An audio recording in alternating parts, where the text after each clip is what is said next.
എറണാകുളത്ത് ബസ്സും ഗ്യാസ് സിലിണ്ടറുമായി പോയ ലോറിയും തമ്മിൽ കൂട്ടിയിടിച്ച് അപകടമുണ്ടായി.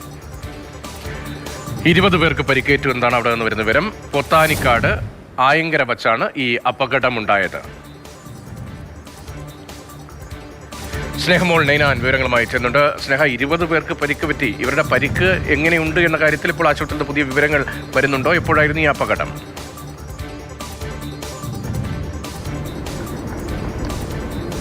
ഈ അപകടം സംഭവിച്ചത് ഇന്ന് രാവിലെ ആയിരുന്നു. കോതമംഗലത്തെ പൊത്താനിക്കാട് ആയങ്കരയിൽ വെച്ചാണ് അപകടമുണ്ടായത്.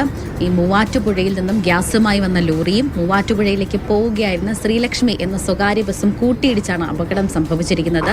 ഈ അപകടത്തിൽ ഈ ലോറിയിലുണ്ടായിരുന്ന ആളും അതുപോലെ തന്നെ ഈ ബസ്സിലുണ്ടായിരുന്ന ആളുകളും ഉൾപ്പെടെ 20ഓളം പേർക്ക് പരിക്കേറ്റിട്ടുണ്ട്. പരിക്കേറ്റ ഉടനെ തന്നെ സമീപ പ്രദേശത്തുള്ള ആളുകൾ എല്ലാം ഓടി വന്ന് ഇവരെ കോതമംഗലത്തും അതുപോലെ തന്നെ മൂവാറ്റുപുഴയിലേക്കുമുള്ള വിവിധ ആശുപത്രികളിൽ പ്രവേശിപ്പിച്ചിട്ടുണ്ട്. ആരുടെയും പരിക്ക് ഗുരുതരമല്ല എന്നതാണ് ഏറെ ആശ്വാസകരമായ കാര്യം. കഴിഞ്ഞ ദിവസമാണ് ഇതേ സ്ഥലത്ത് ഒരു ബസ്സും അതുപോലെ തന്നെ ഒരു ഓട്ടോറിക്ഷയും കൂട്ടിയിടിച്ച് അപകടമുണ്ടായത്. ഈ അപകടത്തിൽ 2 പേർ മരിക്കുകയും ചെയ്തിരുന്നു. ഏതായാലും ഈ അമിത വേഗതയാണോ ഈ അപകടത്തിന് കാരണം, അതോ ഈ പ്രദേശത്തിന്റെ എന്തെങ്കിലും പ്രശ്നമാണോ എന്ന കാര്യത്തിലൊന്നും ഇതുവരെ സ്ഥിരീകരണമൊന്നും ഉണ്ടായിട്ടില്ല. ഏതായാലും 20ഓളം പേരെ ആശുപത്രിയിൽ പ്രവേശിപ്പിച്ചിട്ടുണ്ട്.